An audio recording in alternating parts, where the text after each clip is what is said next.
Assalamu alaikum, you're watching Views and News and I'm Faisal Rehman live from our Islamabad studios. We'll be talking about the devastation caused by these floods of 2022. 33 million people so far have been affected. We talk about the province of Sindh in particular now. That is still that whole area. You talk about Dadu, you talk about Sakha, you talk about so many other districts. They have been inundated underwater. Now when we talk about the overall height of the water, imagine 14 to 16 feet of water is still standing in certain parts. Now when will this water recede, when will it evaporate? That is something to worry about, and a lot of experts say this could take up to 2 more months.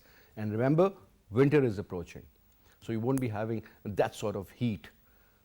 But still people are suffering, whether you talk about issues of snake bite, dog bites, you talk about diseases like cholera, you talk about malaria, dengue, you talk about diarrhea, or you talk about skin diseases, you talk about typhoid, you name it, and that is there. The waterborne diseases in particular. Over 1 million people are currently, as we speak, are suffering from these diseases, and this is going to multiply in the coming days.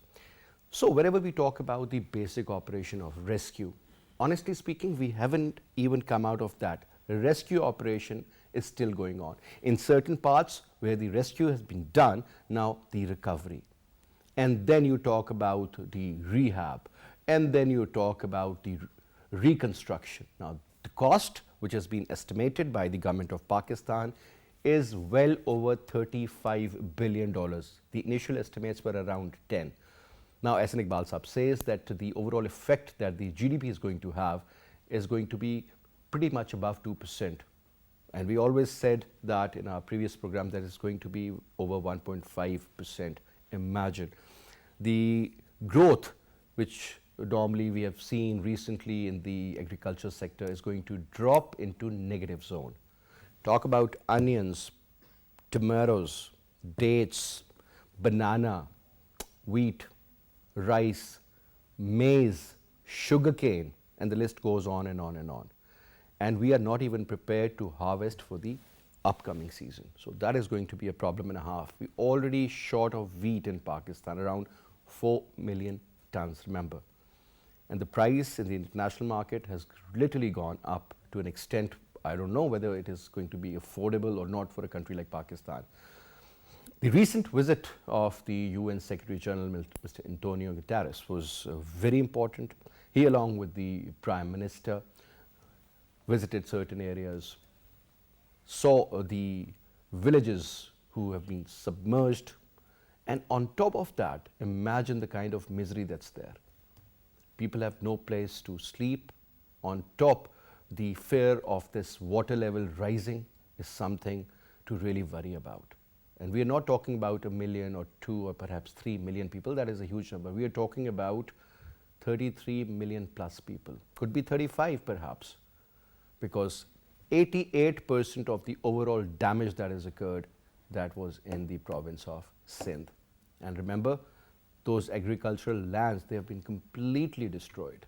Roads around 7,500 kilometers have been washed away, totally eroded, gone with the wind. You talk about the railway tracks. It's been 15 days that Karachi has been, or rather Sindh has been cut off from Punjab, because the main railway lines, they've been washed away as well. So these are the problems and the challenges that the government of Pakistan and the people of Pakistan are currently facing. Before I introduce you to our panelist who will be talking to us about this particular issue, our production team has prepared a report. Let's watch that.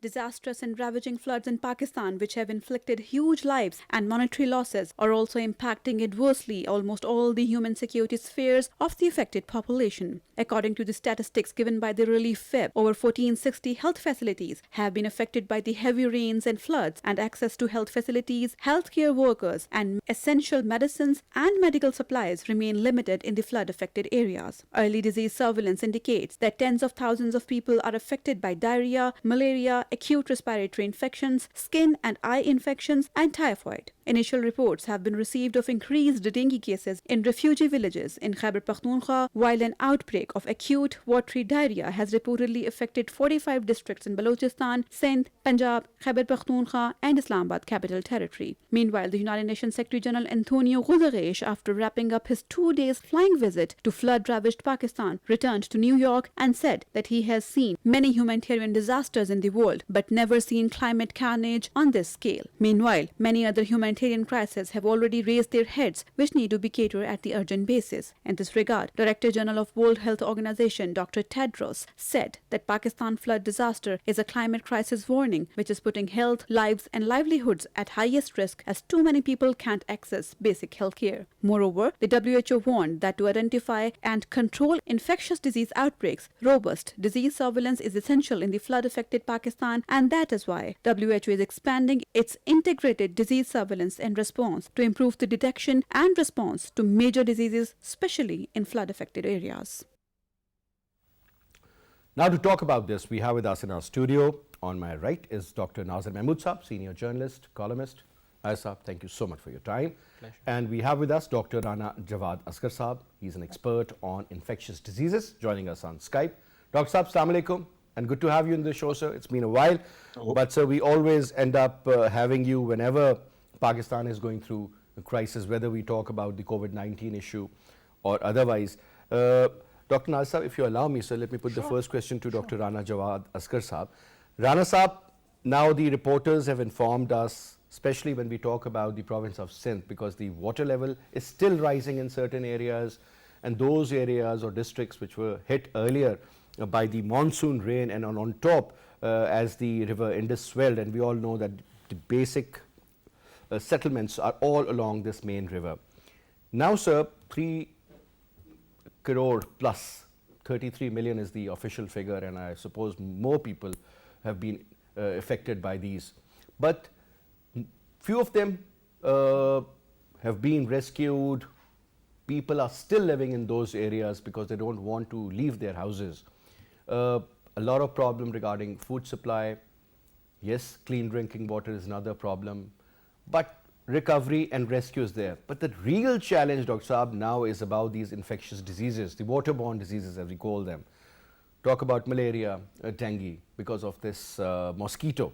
You talk about diarrhea, cholera, typhoid, or skin diseases because of the water and then the environment around it, and then on top, a lot of hygienic issues are there as well. You talk about women, elderly and children, everyone is suffering.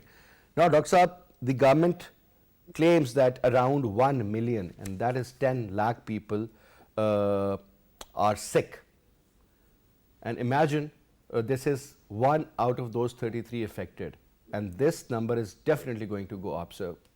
Whether we are prepared or we are not, the point is, sir, we are really concerned as Pakistanis that what is happening out there, and now what to do. Dr. Saab, in your expert opinion, whatever has happened, but now what? Thank you very much, Faisal, for inviting me, and it's a pleasure to come to your program and talk about our health challenges facing our country.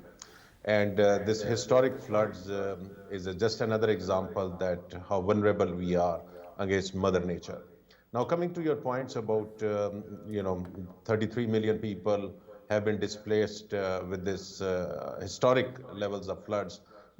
And increased number of infectious diseases and the danger of more diseases spreading in coming days. Our biggest challenge at this moment is that we do not have a reliable disease reporting system. So we will never know what is the full scale of our problems in those areas or even the rest of Pakistan. So every planning we will be doing is planning in the dark, that without any information, reliable data, we will just come up with solutions which may not be very effective. The infectious diseases, threat of infectious diseases is not only confined to now those areas which have flood water still standing, but it is actually for the rest of Pakistan too. And you are already getting reports of increased number of dengue cases from Karachi and Lahore. And some, again, reports are telling us that in Karachi, many private hospitals are running out of the spaces for the dengue patients. Similarly, again, anecdotal reports from Lahore we are getting of increased number of dengue cases. So it's not just the flood affected areas which are at a higher threat, but the rest of the Pakistan also. And the threat of the diseases which you have mentioned, so there are going to be actually three broad type of diseases which we will be facing. One is waterborne diseases, which is typhoid, cholera, and other, what we call broadly called gastroenteritis or gastro, as the public says. All the diseases which, which induce loose motions among kids and elders. And these are mostly dangerous for young kids because they don't have enough water in their body. As soon as they have watery diarrheas, it's very difficult to save them unless you provide them, those salt water replacement, which could be through injection, the IV line, or just oral solutions. So that's one thing. And that's what the government has to do. I think for me, the number one priority for the government is to ensure safe water supply for drinking for this population. That's the number one. And this is a doable thing. This is in 2010, the reasons we didn't have so many infectious diseases later because somehow government was able to provide clean water. And that also was true in 2005 earthquake. So if we can provide them enough chlorine tablets or other methods of water cleaning wherever they are living, which are easy to do, that will help them to protect this population for a major chunk of infectious diseases. Then the second part is one important point. I mean, this is going to be important because this water is basically the river water or the rain water. So you think that if, let's suppose if we take a jug out of, the standing water, a jug full of that water which is not clean, has a lot of bacteria. Is chlorine, I mean, if you put chlorine in it, do you think that is going to make it drinkable? Or, what is the procedure? Yes. So yes, it can make it drinkable. There are multiple ways. You just use like dupatta of somebody to just make sure that the water does not have any bigger larvas or things like that. So you drain them out by simple home made or appliances, and then you use the chlorine to kill the microscopic organisms. But there are filtration systems available which are very cheap, does not need electricity, does not need huge processes, and they can make your drinking water, even the dirtiest drinking water, can be made drinkable by those simple to use filters which are available cheaply around the markets. So the governments and the people who are the donor people should invest on that. And that should be the number one priority, to provide clean drinking water to this population. So that's the number one. The second one is a major threat, which, as you have already mentioned, is what we call vector-borne diseases, which is dengue, malaria, chikungunya. All three are spread by mosquitoes, a different type of mosquitoes, but mosquitoes. And now the problem is that the water is standing for a long time in those population, in those areas. So, and and the government does not have means or resources to drain that water quickly, and people are talking about 3 to 6 months of water standing in some part of these areas. So the government has to come up with a solution, and that's providing mosquito repellents, mosquito coils, and things like the bed nets, which save the population from the mosquito bites as much as we could. There will never be 100% guarantee. So these are the two things. But the third thing which people have talked, but not that talked much, is that there are a lot of pregnant women out in the field, and around 140,000. The number is 650,000, and it's reported that out of those 650,000, 150,000 women are in their third trimester, and most likely giving birth either by the end of this month or the start of the month of October. Dr. Saab? True. Very true, and that shows the scale of the problem we are facing. And these are traditional societies, so the male doctors, volunteer doctors who have been out in the field may not be able to, resolve their problem. So I think we need to encourage our female doctors, lady health visitors, all the healthcare staff, to, and through the working through the government to provide that services as soon as possible, so we don't.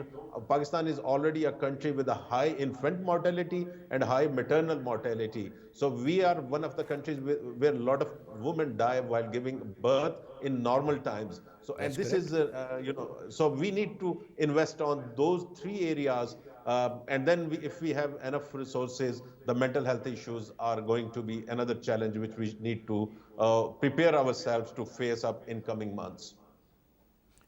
Now coming to you, Dr. Saab, Dr. Naazir, when you look at the level of the loss that is incurred, honestly, it's unbelievable. Look at the area that is damaged because of these floods. People are going through some miserable times, diseases, no money, no clean drinking water, no food supply. I mean, literally, it's something which we can't even imagine while sitting in Islamabad. But the point is, sir, when we see those visuals, they are heart-wrenching, sir. Talking about the current situation, as Dr. mentioned, 3 to 6 months in some areas and 2 to 3 in those where the water level is around 1 to 2 to 3 feet. Certain areas, they are still, I mean, you can't even tell where the village is because the entire societies or the houses or the villages, they've been inundated.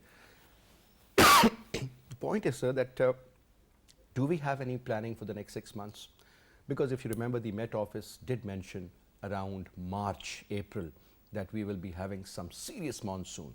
The monsoon which was called as the monsoon on steroids by the UNSC. Now, sir, the damage has been done. We did not have any planning to look after the magnitude of this problem, the scale of the issue. But it is right in front of you now, sir. Yes, as you mentioned, the situation is really disturbing, and there is no quick solution to this problem also. And you rightly pointed out that there were warnings at least 6 months back and then 4 months back once again, Met Office. But the problem is, somehow whenever such warnings are issued, we tend to think that these are usual warnings, and we don't take them as seriously as we should. And when that happens, then suddenly floods come and our authorities are not well prepared. They, of course, they have some preparation, but not preparation to. I need to understand what is the purpose of having NDMA if they can't do much. Well, NDMA tends to NDMA tends to issue warnings and statistics, and of course they claim that they do not have enough resources to do, and then PDMAs also. So this is a common excuse they all the time give, that we don't have enough resources. So of course there may be some truth in it, but if you compare this with 2010 floods, and on NDMA website there is a report also, which was prepared, I think, immediately after 2010 floods. I think it was in 2011, in which a team tried to understand what was the problem and why this happened, and recommendations were there. But unfortunately, in the past 10 years, no government, successive governments, they did not pay much attention to those recommendations that were given in that report. So, for example, how do you prepare for flood? Now, these are low-lying areas, and of course, the excuse the government has that we don't have money for that. But what could be done? For example, the roads and bridges, they are not robust or sturdy enough to withstand the floods. So, whenever floods come, they are washed away. Yes. And in Western countries, those people who have better money and better infrastructure with less corruption and all, they have much higher bridges, much stronger bridges. Look at the bridges that Britishers built 100 years back. Many of these bridges are still standing. Absolutely. And we built bridges. We built bridges, and in 10 to 20 years they are gone. whenever flood comes. They are not sturdy enough. So, I mean this is an issue which the government, long term planning you are talking about. Now, once these floods, this immediate task is over, and that immediate task will not be over for at least a year now. Why? Because as Dr. Saab mentioned, there are health issues, not only health issues. I am more worried about other, it's not only providing immediate health relief, but about basic health units. Thousands of basic health units have been swept away. Yes. And now these basic health units, because we Over don't have 1,500 only in Sindh. we don't have big hospitals nearby. So, most of these women, children, and look at the faces of these people, most of them are malnourished already. Yes. They are suffering from malnutrition. So, when they are suffering from these, they are more susceptible to lost their livelihood, sir. to diseases, and they don't have any supplements, vitamin intake, nothing. So, in the next year or so, there will be more diseases, and if these basic health units are not there, where will they go? Then schools, I am worried about. Thousands of schools have been swept away. How they will be built? So, 3.5 million children will not be able to go to school because the schools do not exist anymore. Yes. So, if you look at the long term impact, that is devastating for I think at least 5 to 10 years to come. When children lose their 1 or 2 years of schooling, most of them will tend to drop out. I mean, look at They what will not happened during resume. the times of Corona, sir. Yes. So, this is the third, consecutively we had Corona, then second this Ukrainian problem, because Ukrainian problem also affected badly our economy, and then now these floods. Again, this triple whammy, so to say, triple attack. So, then but luckily I must appreciate that at least our friendly countries, right from America to China to Saudi Arabia, UAE, Qatar, Turkey, and even smaller countries like Tajikistan and other countries in Central Asia. Tajikistan is a small country, but even they announced help whatever they could. So, this is encouraging that when you are in trouble, there are friends around who come up and who start helping you. But one more positive point I must point out, that today Prime Minister launched this dashboard, digital dashboard for transparency, because donors are concerned that when the money comes, it should actually reach the flood people who victims. deserve it, yes. So, I think the government, on the instruction of Prime Minister, the government took a very right step to launch that digital dashboard. In that digital dashboard now, anybody, general public also, experts, anybody can access that portal and see how much money aid or support, both in cash and kind, is coming from foreign countries and how it is being spent. So, this transparency is needed. If that transparency is needed, donors become cautious. And so, once our government is able to do that, I think we will be able to muster some more help, some more money. $35 billion losses are a lot. I think it will be very difficult. And they are still increasing. And it is still increasing.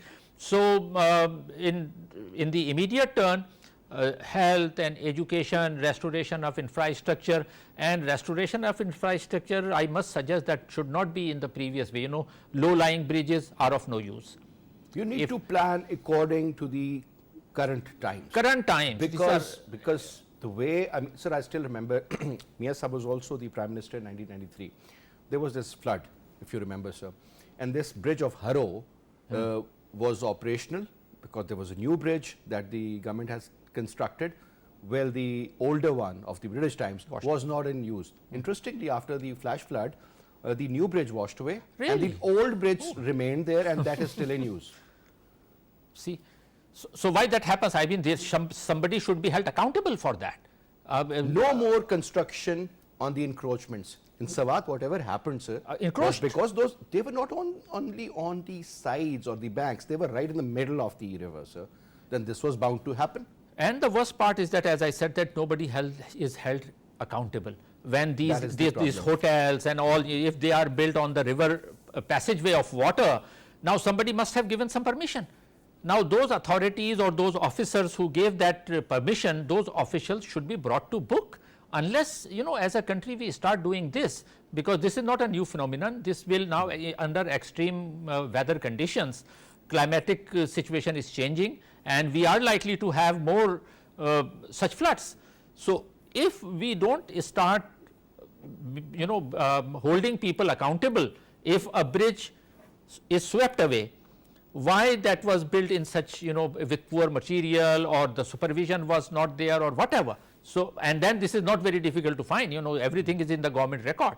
When the bridge is built, everybody knows how much money was spent, which company was given the contract, who authorized, exactly, everything is there. And similarly about Sawat, when these hotels were being built, there must be somebody who gave permission the to build NOC the hotels. was given, yes. NSE. So where is that person? Where is that officer who gave that accountability? Accountability. Basically, I totally agree with you. Without that accountability, we are not going to build a structure which is going to survive. Then after 5 to 10 years, once again we will be in the same trouble.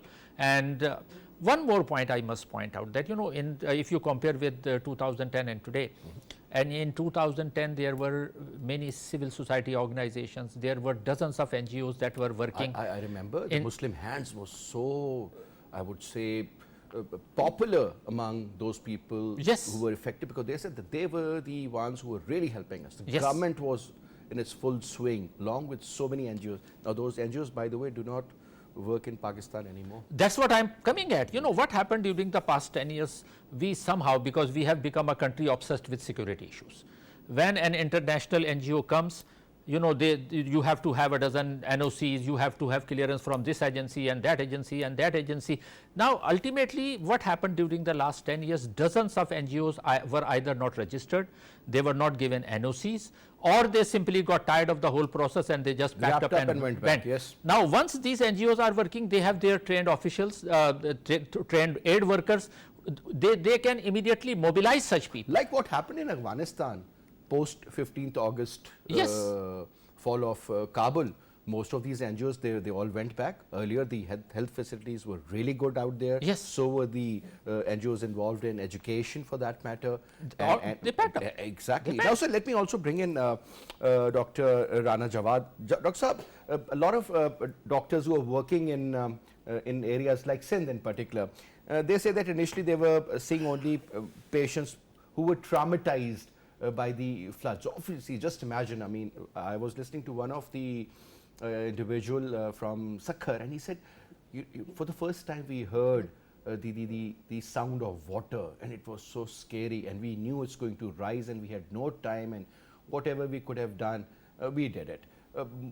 Look at the amount of cattle that has been killed during these floods. The livestock I'm talking about, goats, cows, buffaloes, camels even we have seen just literally floating in the rivers.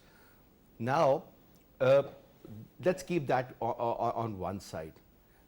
There won't be food available, sir, because mostly these people are in one way or the other related to agriculture. They won't be able to prepare the land. The cost of fuel has gone up multiple times. The cost of electricity, that is, I mean, multiplied, by let's say just multiply with 2.5 times. You talk about the basic necessities, whether in the form of medicine or tents or food or clean drinking water or any other requirement that is initially needed out there, sir.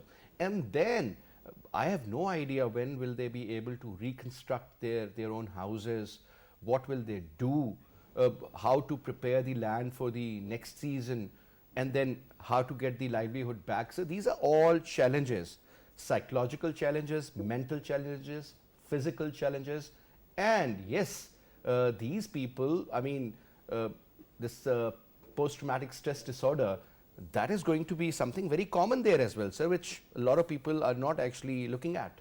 Your take? Yes, and that's why I said earlier that the mental health issues, which normally people don't expect or don't plan for, are very critically important. I remember in 2010 floods, I went to Sindh while there was floods, and I met a young boy who was stranded alone in water for like 72 hours, and then he was rescued. The young kid, who was like 10 years old, I believe, was so traumatized that they had to restrict his hands so he does not endanger himself, because he was not coming out of that shock of the rising water and him alone for that long period of time in a small place or a tree or somewhere.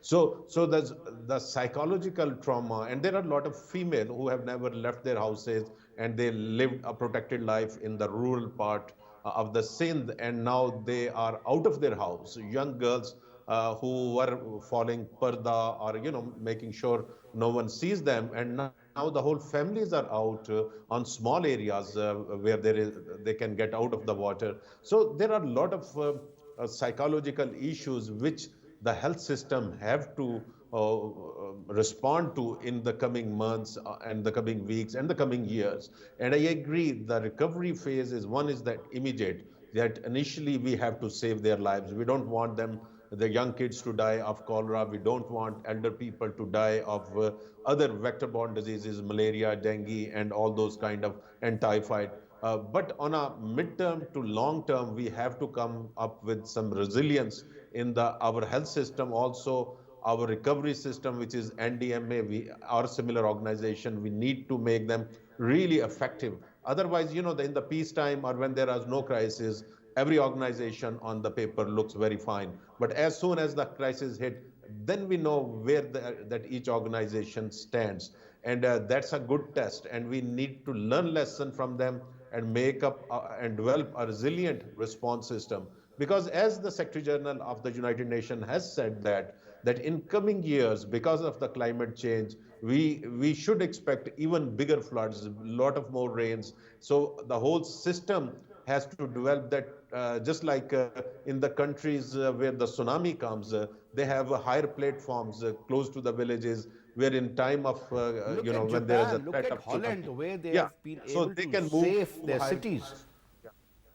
even in Bangladesh, I was being told that even in Bangladesh, they have a similar system, because Bangladesh is a very low-lying area with a lot of water channels around it, and they have developed a Sir, so system is where, Karachi. Today it rained for yeah, about an hour and a half, and look what happened to Karachi this afternoon. yeah. So the Karachi problem, as both of you have already discussed, is because people have built on the nalas, and the waterways are pretty much, they're restricted. And that happened, if you remember, like I think like 2 years ago, or something like that. Even in Islamabad, sector E11 or something, when the rains came, Yes. and because the nalas were restricted, a young family died, drowned in their apartment because they couldn't get out They were in the quickly enough. basement, I remember, yes. And you and I and all of three of us live in Islamabad, and if we just move around, and we could see how even in Islamabad area, the nalas have been built upon and they have been restricted, and you can see that how bad the situation Perhaps the is. E11 is not a proper sector of CDA, because wherever, otherwise I think Islamabad is one of the best cities no matter what happens here. I've never seen water standing or something of that sort. Dr. Saab, another important point that I want you to throw light on is that since we were talking about these pregnant women, now sir, a lot of reports have been issued, and vulnerable, I think they're the most vulnerable. Those kids who will be born, because just imagine a normal person who's 100% physically fit, with all the facilities like having food and clean drinking water. I mean, it is going to be a problem for that individual as well. A person has got 100% chances of falling sick. But sir, when you talk about these malnourishment issues, these undernourished women, and how will they be able to look after the newborn babies? And I'm talking about not one, not two, not three, sir, hundreds and thousands. The total number is 650,000. Even Shazia Mari Saiba,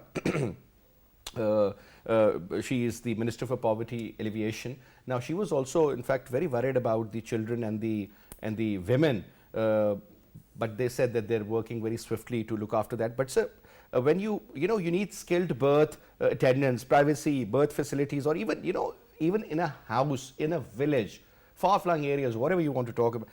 I mean, the survival of the mother and the newborn will be at risk even in the normal conditions they are. But sir, what to do now, sir? Suggestion for them.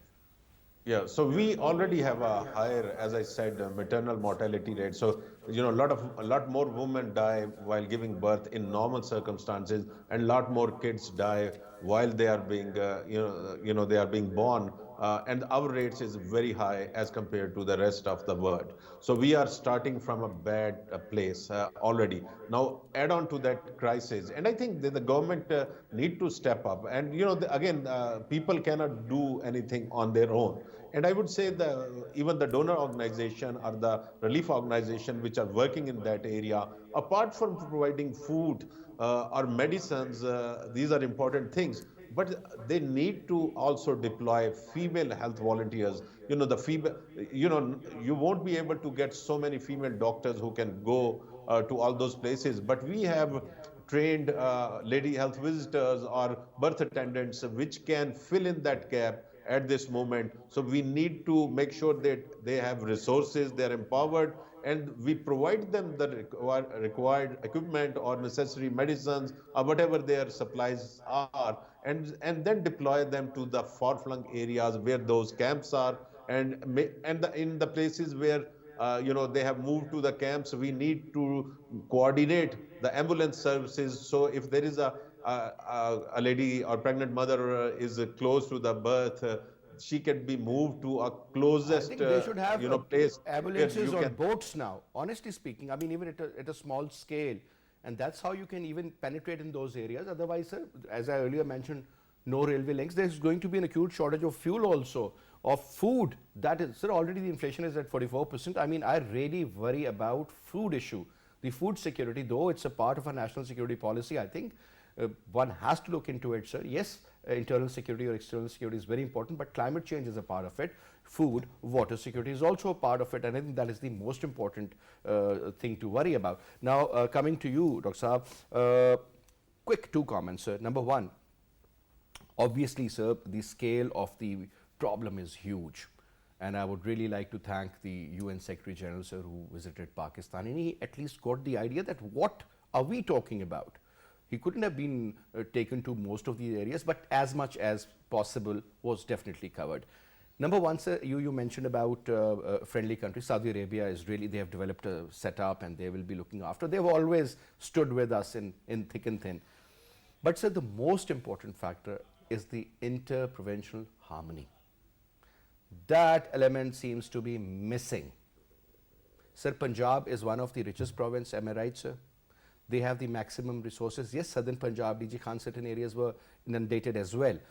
But still, sir, Punjab can look after the brotherly province of Sindh, despite having political differences. Let's keep them aside for another 6 to 9 months or a year, sir.